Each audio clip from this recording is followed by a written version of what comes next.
Hello, everybody. Welcome back. We are back finally. After a few weeks of being Yeah. out, we had our final episode of season one, and it was a great episode. It's been a while, so it's not there yet in my head, but it was a great episode, I'm sure. Closed out the season, and now season two, like we had hinted to, we've got some fresh stuff, fresh ideas for the podcast and for all of you. So, That's right. yeah, well, I'm Michael.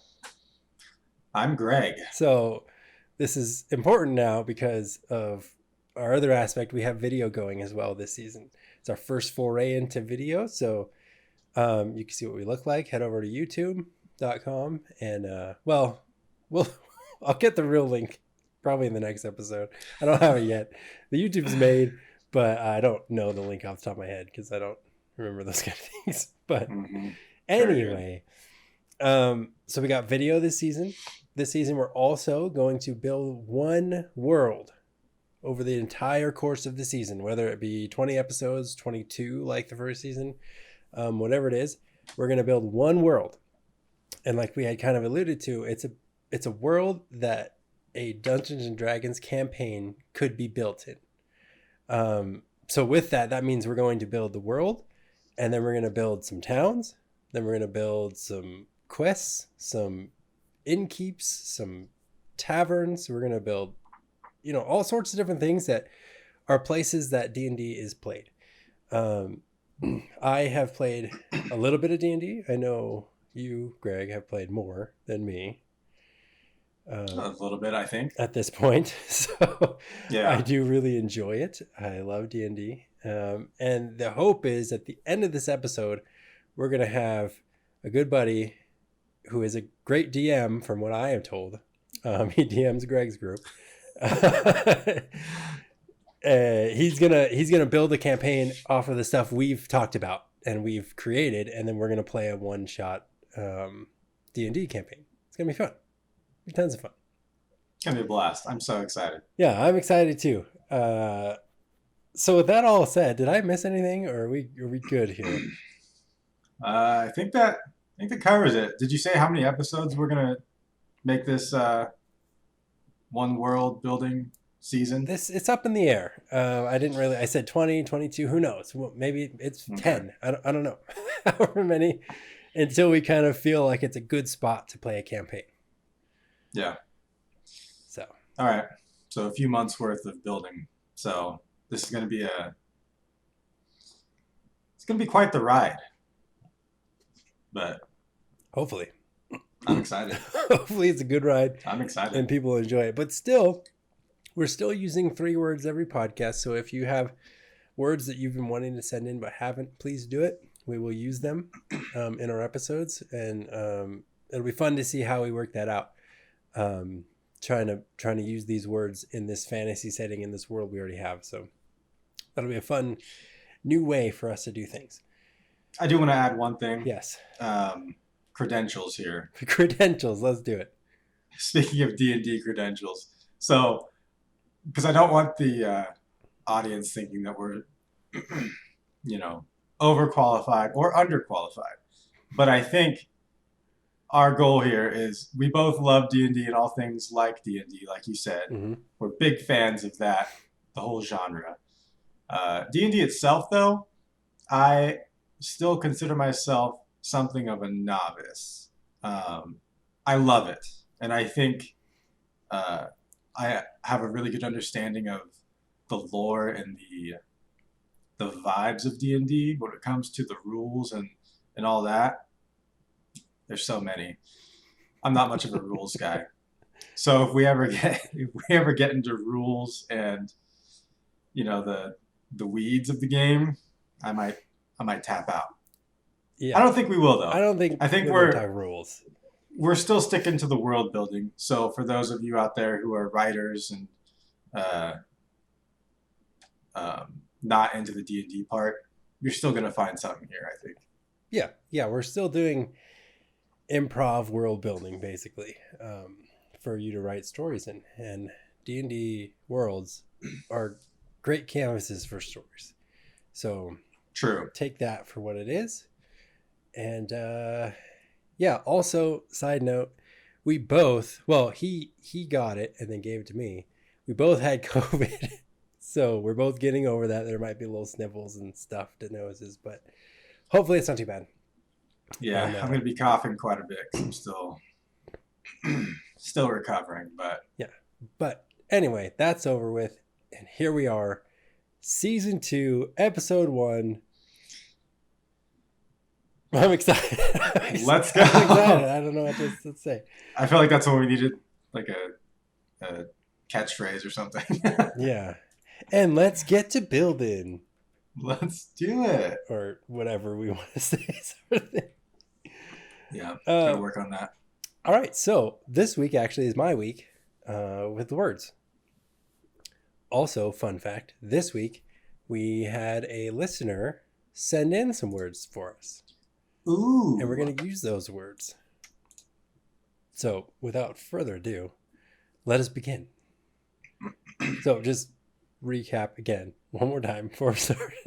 We are just building the entire world. Just like all the other episodes we've done, this first one is just, it's going to be a fantasy world. So we have that one like pretext here. Whatever words we have, this will be a fantasy world.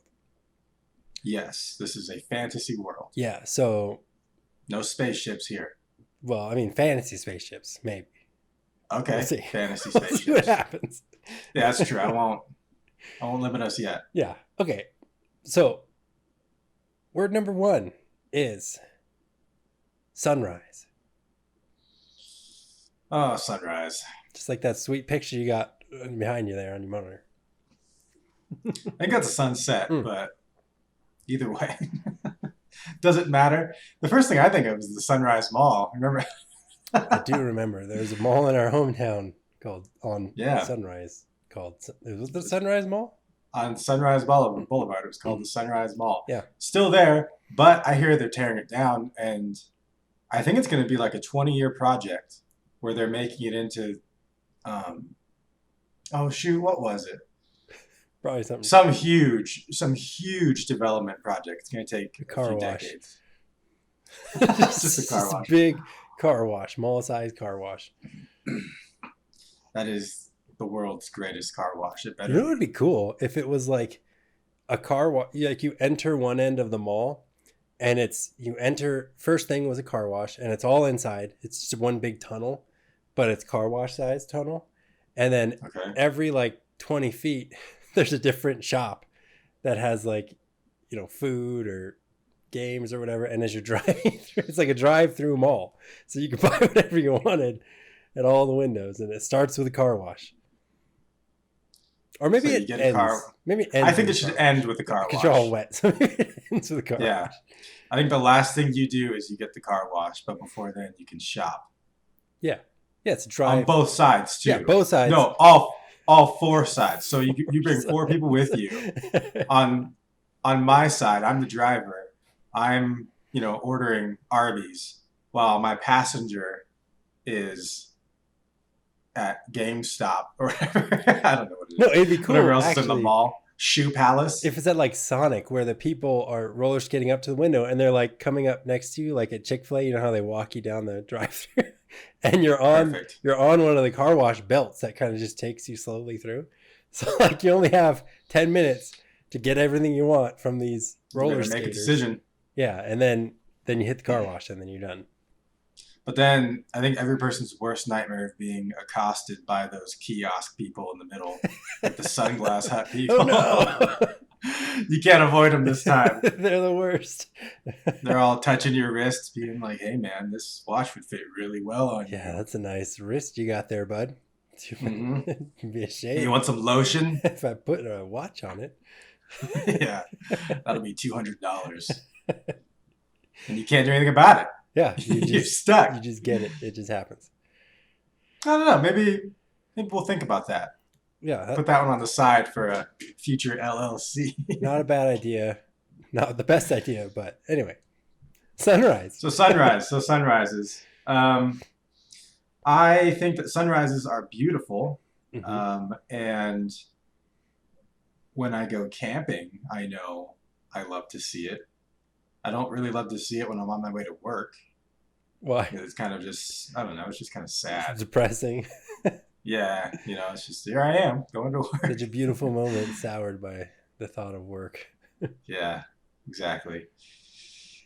But the sunrise in this world, this new, brand new fantasy world that we have, what happens every sunrise? Are there two suns? That'd be too hot. Are there two suns? No, there's one sun. Only one sun? There's only Okay. one. I don't like two suns. Two moons is fine, but suns is a little much. Yeah, it'd probably be too hot. Okay. So with the sunrise, the only thing I can think of right now that is coming to my brain is something like a religious aspect where at the sunrise people worship. Worship happens on sunrise. Yeah. Kind of like um, everybody goes outside and says a little prayer, bows down, kneels down, whatever, towards the sun, and then sits there in a meditative pose while it rises for 2 minutes. It's a 2 minute prayer. Well, just a 2 minute little greeting. It happens every day, so I mean, you don't want to make this 10 minutes. And do they worship the sun then?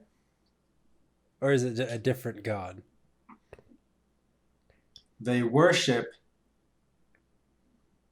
Well, yes. So they worship the sun. I think it'd be like Ra of Egypt. The sun Like god. he is the sun, but he also can take on a humanoid form. Okay. Is Ra the sun? Yes. Cool. Cool. I wasn't sure. Yeah. That's cool. He's the celestial body. Okay. So that's the first thing that I think of is how it's a world religion that plays a major part. I don't know how else to make a sunrise So I always think of like destruction impactful. with sunrises. What? Yes, because like the Why? sun comes up and everything gets blown away. Like I think we've talked about this before. Like the sun's a very dangerous thing that you need to hide from, which is pretty dour, and I'm not a big fan of that. So that's just what I think of. Yeah, that's a strong way to start off our D&D campaign where every morning. It's a tough world to live in, and maybe we don't do that. Well, I guess we could do something in that vein of rebirth, though, because sunrise is symbolic of rebirth in a lot of cultures that we know. Yeah, true. So instead of maybe a destruction, you could say it's a rebirth of some kind. A rebirth of some kind. Yeah, I don't know. I don't know about that. Maybe we'll just stick to like the prayer thing. I'm not a huge fan of that either, though. From like I don't know why. It's just What do you have against prayer nothing. and religion? I love both of those things. I'm not against either thing. It's just like I don't know. The sunrise. I think tying it with sunrise. That's the problem. I think that's for me. That's the issue. Like prayer Okay. happens all the time, not just when the sun rises. What about we make this real primordial? The sunrise is a literal phoenix Okay. in space that flies. Okay. And that is the sunrise. That's cool. So there's just a phoenix flying around the world all the time? Yeah, so it's the same, has the same function as the sun that we know. But every morning it's the shape of a phoenix rising. Okay, so it just looks like a phoenix. It's not really a phoenix. We could say it really is a phoenix. But then we have to That's a figure big out like phoenix. why this phoenix is flying around the earth all the time. Because that's what it does. It just does it. Like it's like God, whoever made it just does that. It just flies. Yeah, whoever made that, whoever is the actual sun god, Okay. created the phoenix to give light to, the inhabitants. Okay, I think that's fine. I like the idea of it being a phoenix. That would look really cool. The Phoenix Sun. because it's also, immensely powerful, symbolizes rebirth. And every day when the sun goes down, it is literally dying in our fantasy world. The phoenix dies, but then every morning it's reborn. Oh, it like dies, it curls up into a little phoenix egg thing and then bursts again on the other side. Yeah. Okay. That's fun. And so maybe that's easier to think about people worshiping this thing because it has an actual form. It's a form of a phoenix. Yeah. Yeah. It's not just worshiping a big ball. Yeah. And like saying that it's Ra or whatever, but it actually is a phoenix. You can point at it and say, look, there's You know the what would tail, be there's really the cool wings. about this thing is that, you know, on the sun, if there's like sun flares, solar flares, Yeah. this phoenix would be flapping its wings, and every time it flaps its wings, heat waves would like slam the earth. Goodness. That would be cool. That's aggressive. Like maybe not like super intense heat waves, but it gets a little hotter every 20 minutes. It heats up and then it cools down. There's this constant cycle of hot, cold, but only within 10 degrees of itself. Just a 10-degree burst Yeah. increase in the heat, and you're like, well, he's flying. Yeah, like Phoenix is up. He's flapping hard today. Maybe some days it's like 20 degrees. Some days it's 10.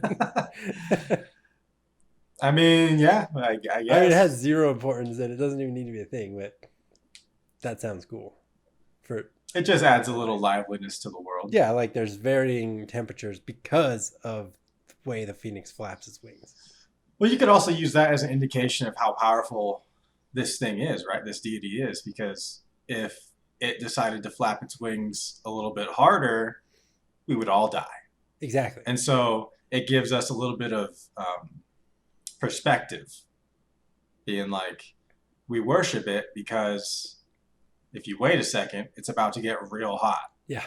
Exactly. So that's why this is the most all-powerful, being that we know of, or we think is the most all-powerful. So I don't know. That could be a little facet of our world. Yeah. That's cool. So, but then at nighttime, it would get dark almost instantly, right? Because it's like getting darker, but if it dies out before it goes down, then it would just be really dark. Like dark, like the moon won't even shine because it is so dark because there is no sun. Right. The moon, in our world, the moon shines because of sunlight. Because of the sun. Yeah. So if it died out, the moon would be black. You wouldn't see anything. So to remedy that, we just say that the moon is its own power, right? It has its own. The moon shines light a little bit. Somehow. Is the moon also a being of some sort? This is a phoenix, maybe. Probably. It's something else. I would say the moon also is its own deity to give it kind of a yin and yang type of vibe. Yeah, like a phoenix and a jellyfish. Well, jellyfish kind of whoop, whoop, whoop, whoop, whoop, yeah, they make that noise. That's just not nearly as powerful as we have the almighty phoenix. Well, yeah, I mean the moon is actually has zero power.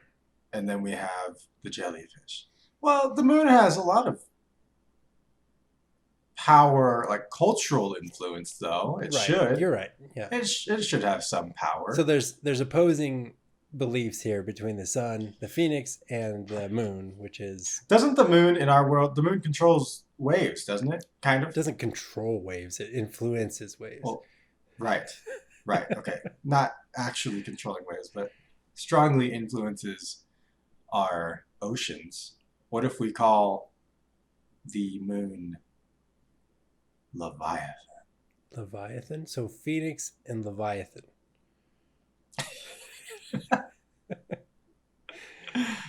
Is that what we want to do? I mean, I like Leviathan a lot, but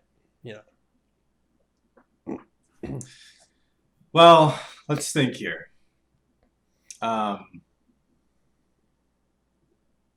I don't know. I like it. I feel like obviously those are two things that we already know of in our world, which but is there's nothing wrong which with is fine. putting that in a D&D world. As far as I know, Tiamat is in D&D, and Tiamat is also from our real world. So um, Yeah, I mean I think we're still within the that's bounds. fine. Yeah, We're uh, still playing by the I like rules. Leviathan a lot, and Also, Leviathan's got kind of a blue color, right? yeah, he's in the water, he's in the ocean. He's But now we're putting him on the moon, which is a little bit of a twist. is it so? Is it like a serpent flying through the sky?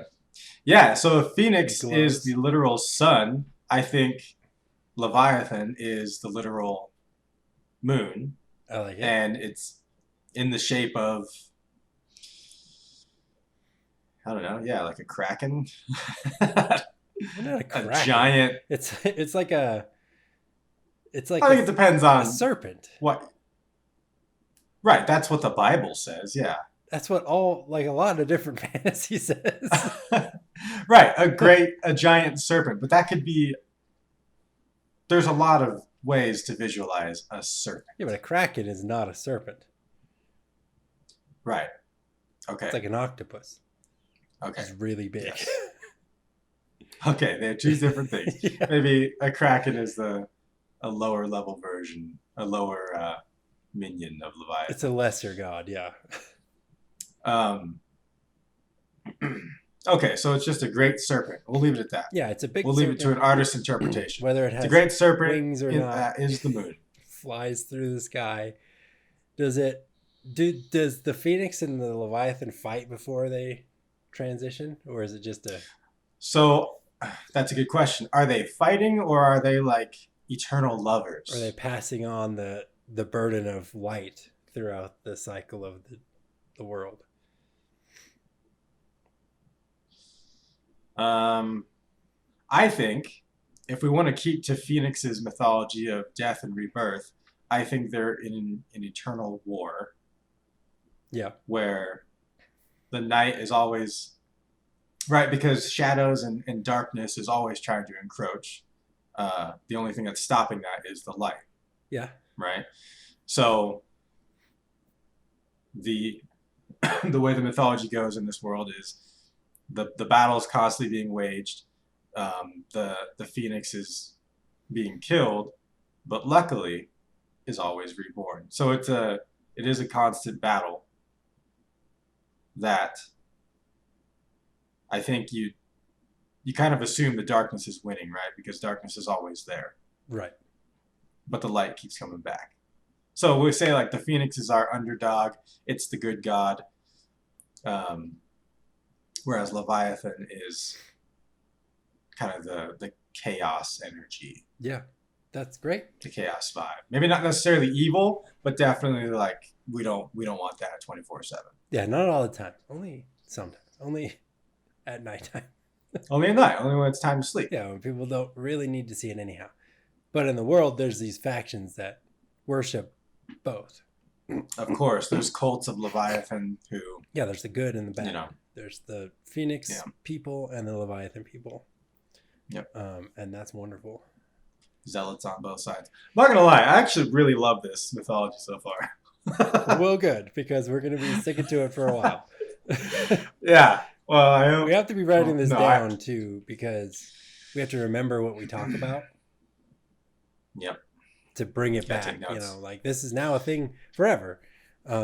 These two things are fighting all the time.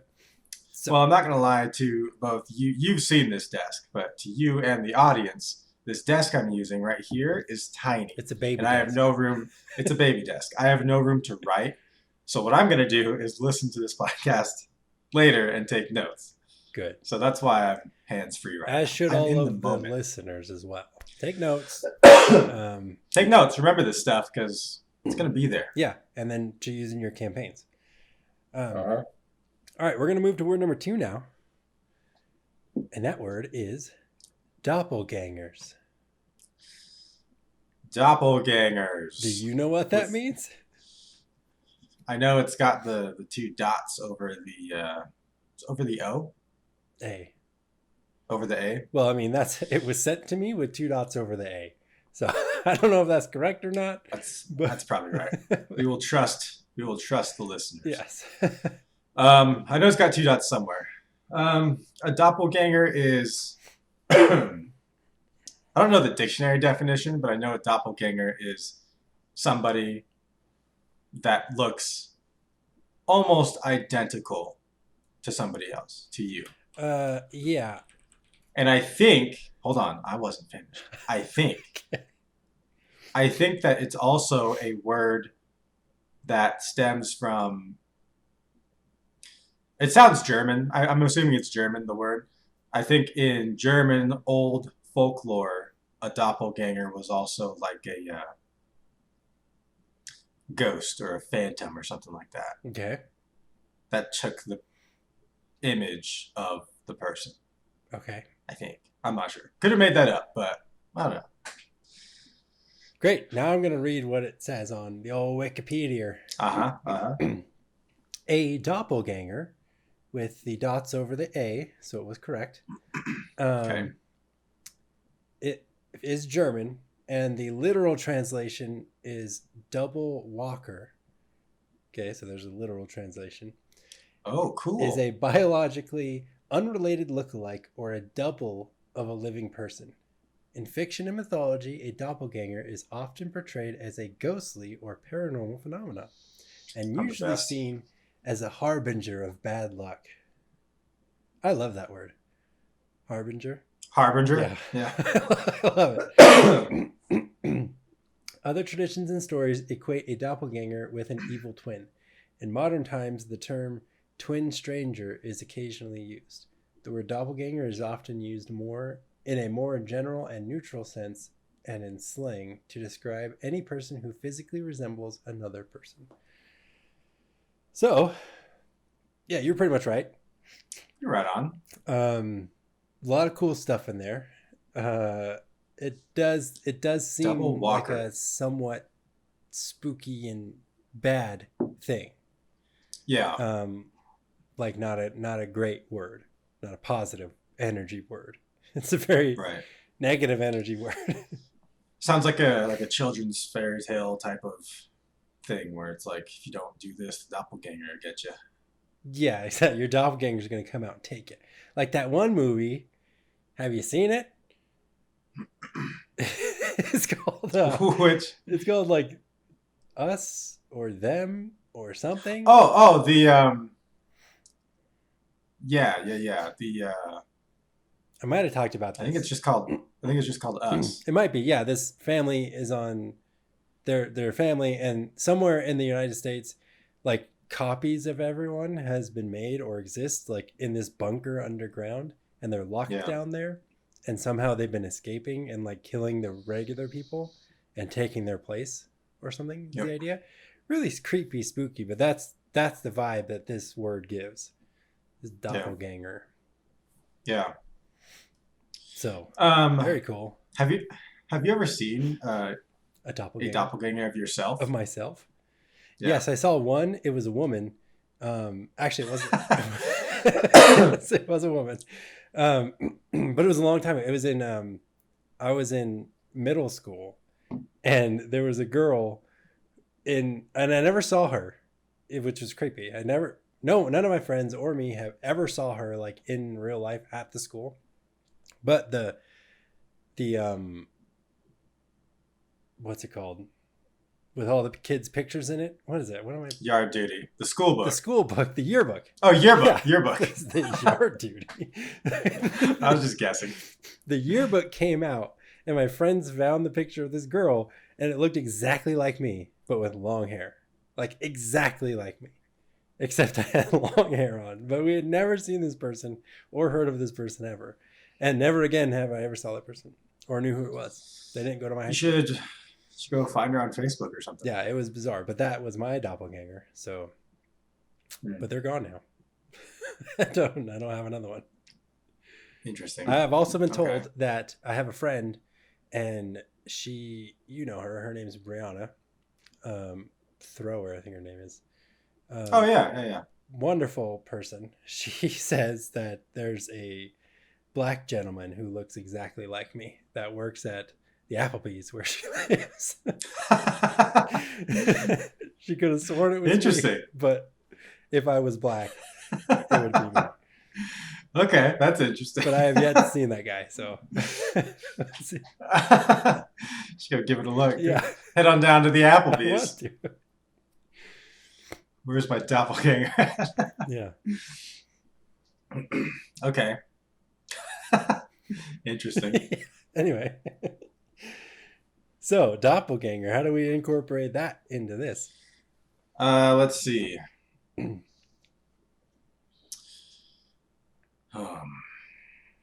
So if there are, do we want to make it the mystical side, like we talked about earlier, like more of a spooky phantom ghost, otherworldly, or do we want to make it more of today's terms, where it's like, hey, is this your doppelganger? I found your doppelganger, and it's just another dude that kind of looks like me.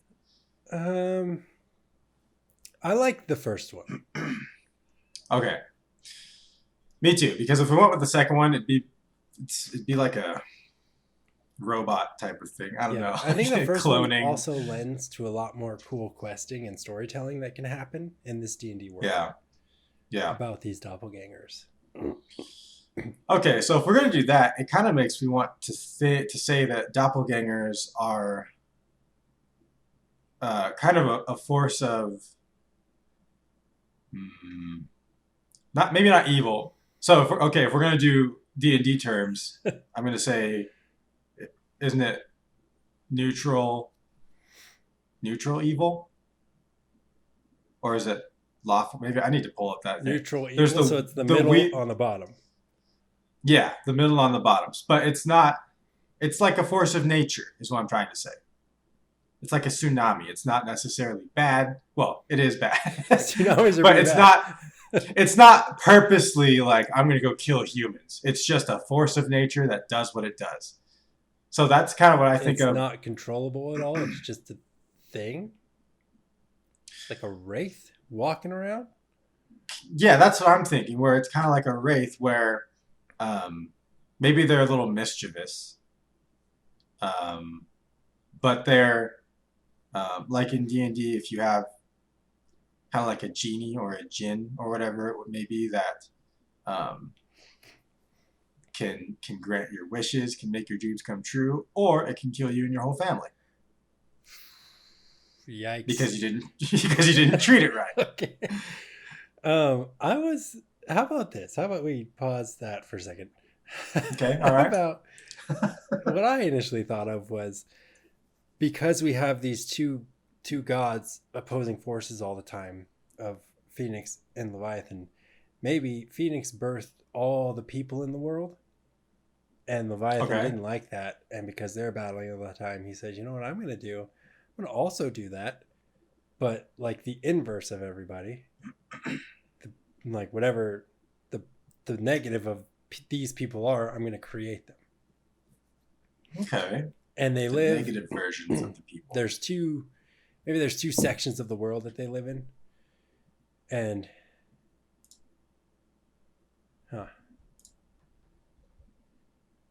it would be cool if like they didn't know or didn't interact with each other all the time, and maybe these two like alternate realities existed within this world, and I think somehow there's strife there.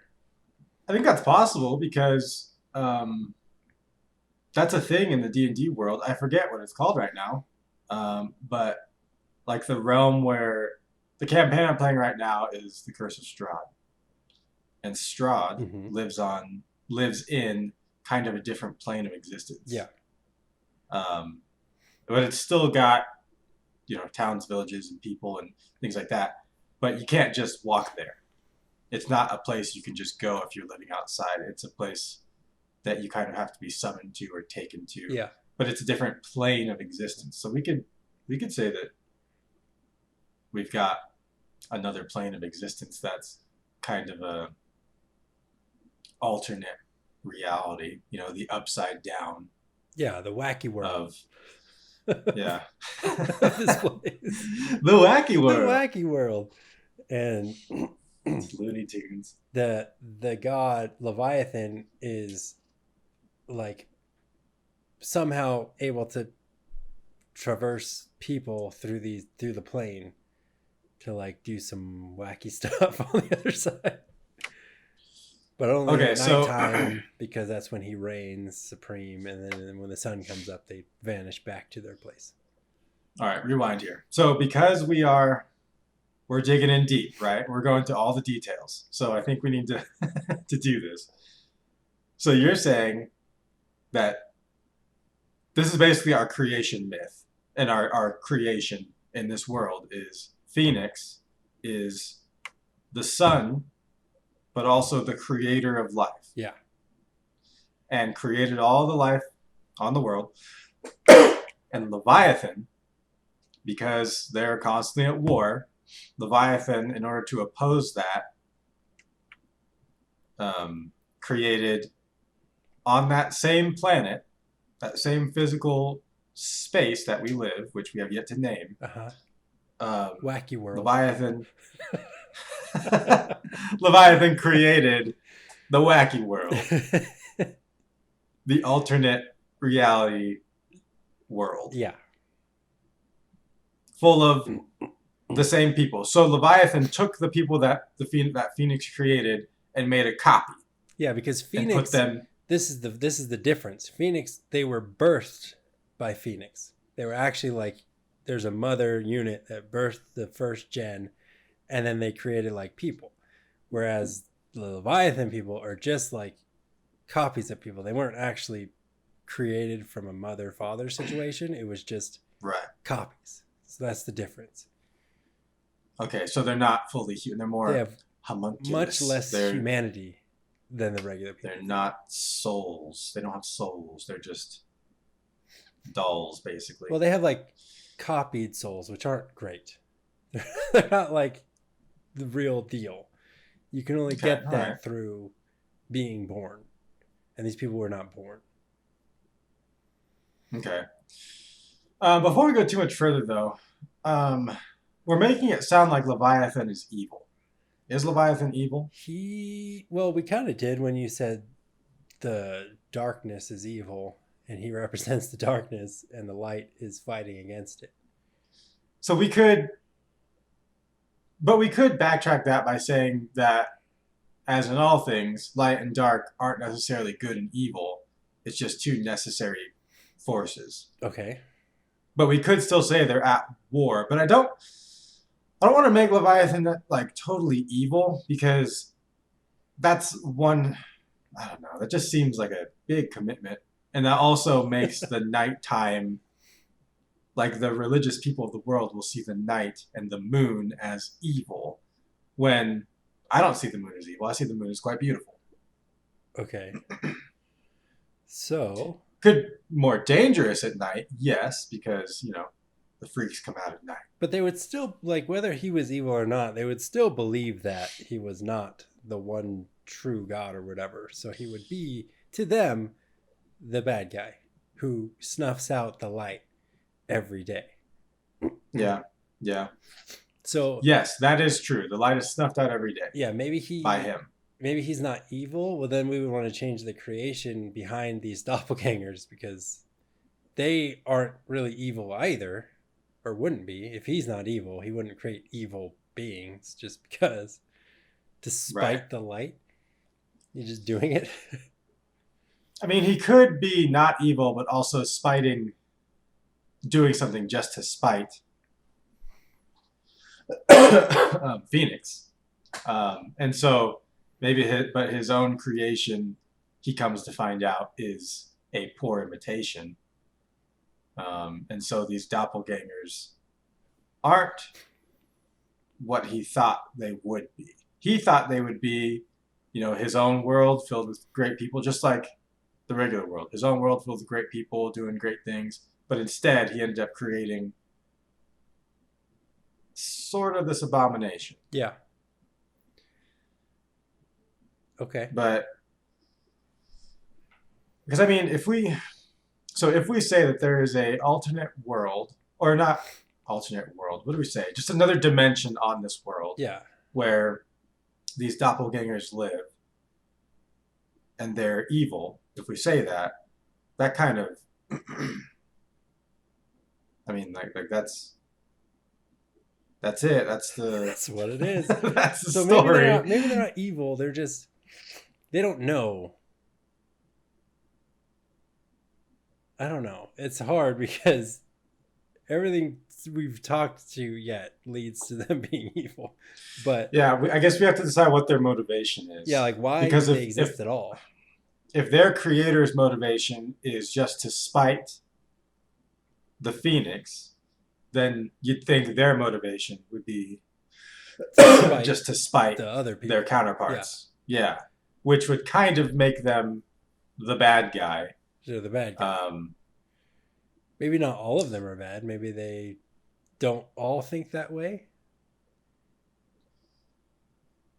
there's some good eggs in Because there. obviously the light people are also pretty corrupt. They could be that way, thinking they're the best and they're the one true people and all this stuff.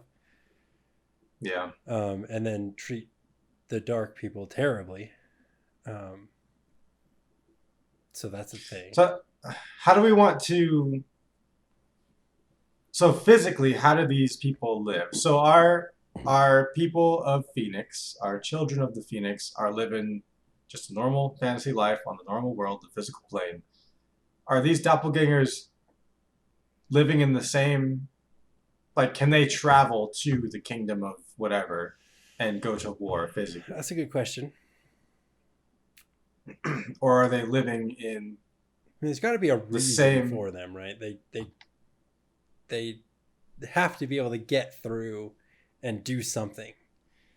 Whether it's try to communicate, try to take stuff, try to kill. I don't know what they're doing. Right.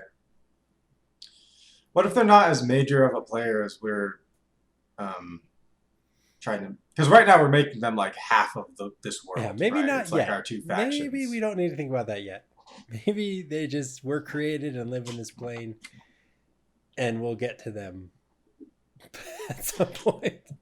Yeah, we can come back to them. We can say that there's just. Yeah, I say we stop there right now. We don't commit too hard yet because it's only episode 1. Yeah. So if we just say that there's a plane of existence where there are doppelgangers who live, basically shadow people. And they may or may not be good. We're not sure yet. They could be bad. We're not sure yet. Could be good. Could be Could be bad. Could just be mischievous. Could be good. Yeah. But I think for now, I'd like to say that the regular people, Phoenix's children, are just the people who think like those are the shadow people. Right now, it's kind of just a myth of who they are, but every now and then you catch glimpses of your doppelganger, and it is a harbinger of bad things. If you see your own doppelganger. Yes. Okay. That's what they think. That's what these people believe. Yeah. That's good. But I don't know. Let's not decide yet Yeah. about them. Yeah, let's keep that a little up in the air until we need to have more strife or something happen or something. Yeah. But for now, we should move on to word number 3. Let's do it. And that word is poetry. Poetry. What are your thoughts Let's on see. poetry? I personally love poetry. Love it. He's a fan. I think that if you, I'm a firm believer that poetry is kind of the masterful. It's the master level of any language. If you can write good poetry, you are a master of your language. Okay. That's my belief. Okay, that's high praise. I think poetry is one of the highest forms of art, to be honest. I believe that. Yes, because also, now that I'm thinking about it, there was, what's his name? Ethan Hawke, the actor. Yes. He had an interview where he said that he was talking about, I think, the arts in general, like acting and drama and poetry, writing, all that stuff. But because recently in our world, we don't put nearly as much emphasis on, I'm going to call that the humanities, just that stuff, the arts, Yeah. as we do other things like science, tech, industry. Like those Yeah. are where our focus lies. Clearly, that's where it's all about STEM, getting into STEM. Yeah. But he was saying when your husband or wife or mother or father dies, what do you do at the funeral? You most often there's songs that are played, there's art that's showed, Yeah. there's poetry that's read, and that's how kind of emotions are invoked. So at the most crucial times, at the crossroads of our lives, or when you get divorced, when somebody leaves you, or you have a breakup that you thought you loved this one, what gives you solace in this time? Poetry, music. That's like what a lot of people turn to. That's how they can express their feelings. Yeah. So, anyways, long story short, I do think poetry is magical in as much as it can be. Okay. So, that being said, I have strong feelings about poetry. It's magical. And I think that it should. How do we make a geez though? How do you make it like an important part of a world, a fantasy D&D world? Besides just saying that you have a bard in your party. And the bards are really strong in this world because The bards are the most powerful. Most powerful beings are bards. Yeah. Super strong. Mm-hmm. The last D&D campaign I played, well, 2 ago, I played a bard. And most people in the party died except for me. See? Survivor. Yeah, it was a good time. I liked playing the bard. So I guess then poetry could be something that powers stuff.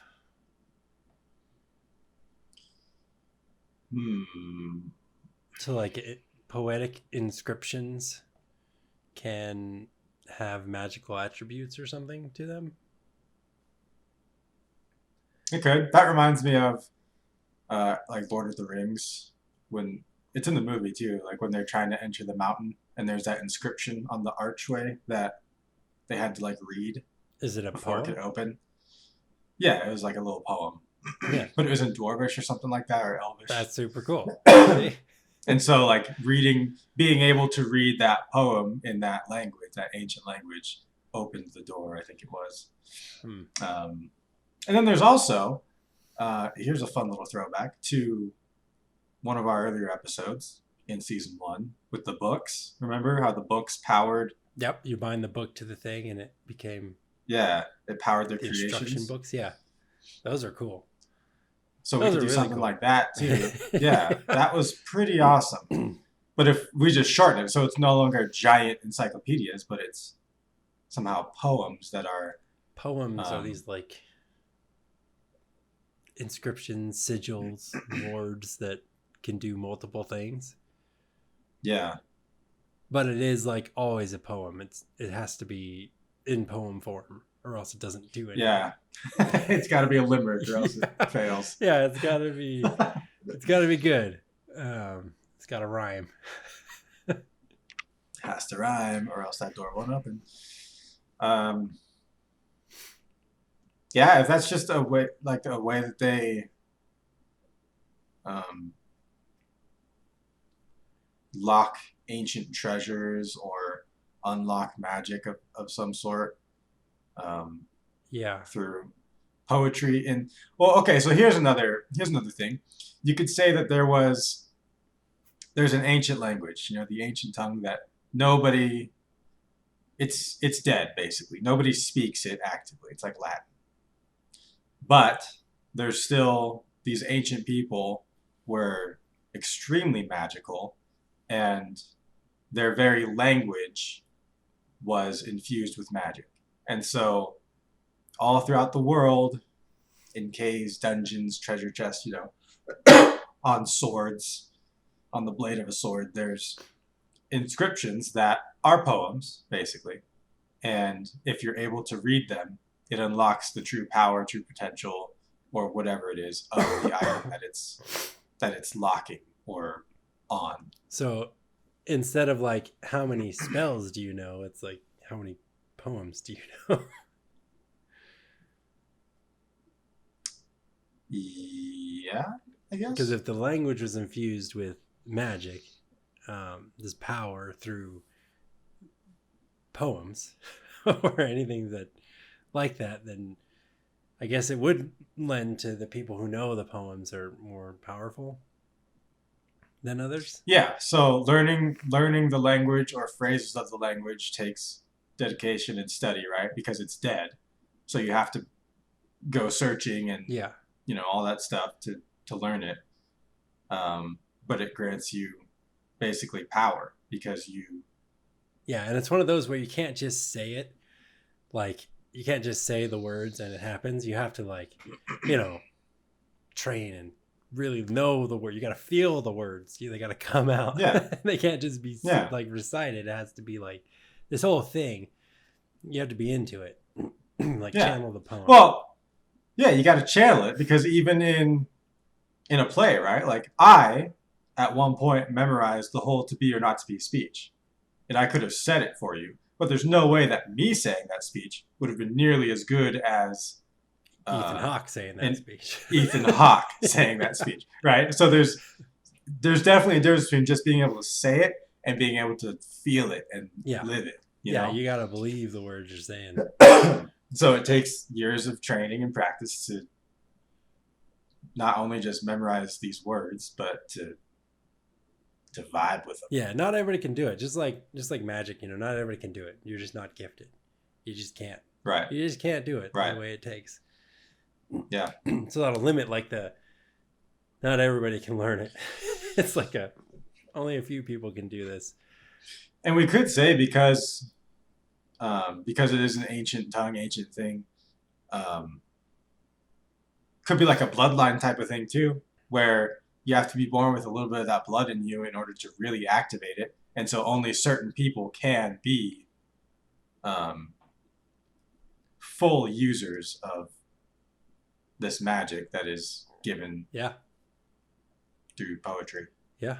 And when we say poetry, I think we can kind of water it down a little bit to where it's not like in order to cast a fireball, you have to, do a full 4 stanzas of poetry. It's not like, I don't think we have to do that, but I think they treat it as poetry because it is such a beautiful thing, the language itself. Okay. And so to them, it's like poetry, but it could be even just like 2 words or a phrase. Maybe like that modernist poetry, like in the 50s and 60s. I'm sure there's poems that are like 2 words long that somehow they're just like, oh, this is beautiful. Heavy windows. Yeah. Fell. Yeah, exactly. And they're just like, wow. Yeah, that's it. That's the whole poem. I just did it. This guy, Jackson Pollock, just, blew my mind. Yeah. But think too, I talked about this before because I find it so fascinating. J.R.R. Tolkien thinks that those 2 words, cellar door, is the most beautiful words in the English language. Cellar door. So to him, that could be poetry, right? Because he thinks it's beautiful. If he just hears those words, he's like, I was just smoking a blunt. That's what I meant. I meant this. Cellar door. Cellar door. So to him, that is poetry, right? Yeah. Because it's beautiful. And it's just 2 words. So I say we loosen up our definition right now of what poetry is to something like that. Okay. That's fair. I like that. And so in order to cast fireball, you just, cellar door. Fireball. Fireball. You gotta feel it.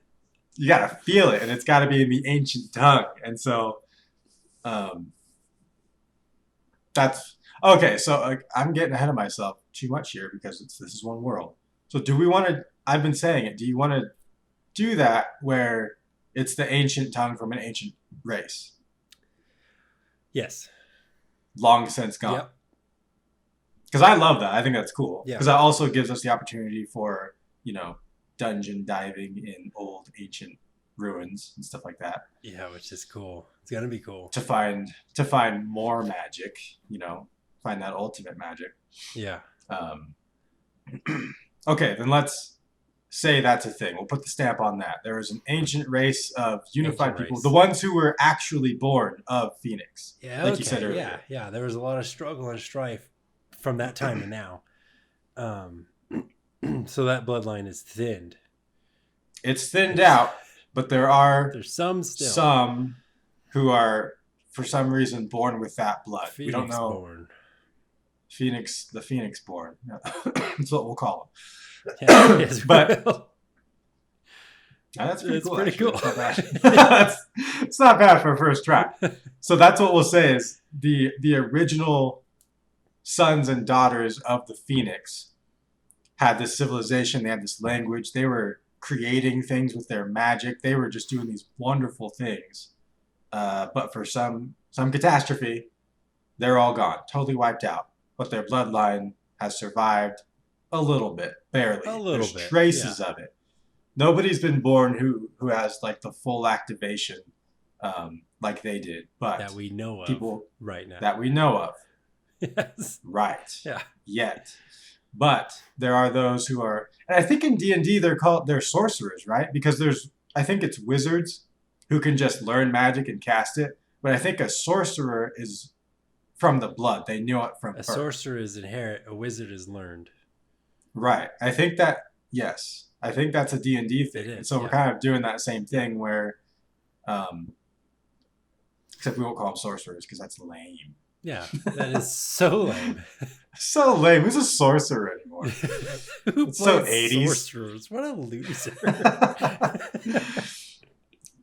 But it's the same idea. So yeah.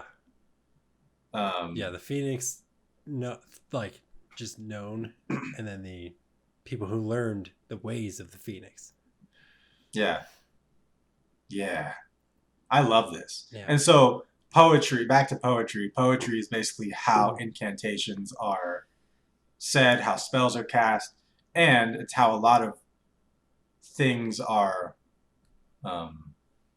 unlocked.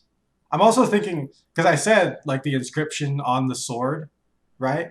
And I think that could be treated almost like an unidentified weapon, right? Yeah. When you find it in a game or something. You know, you find the blue sword, it's unidentified, and you're like, oh, I wonder what. That's kind of what I'm thinking of, is like, you can use this sword without being able to speak that language or read it, but it's not its full potential. Cool.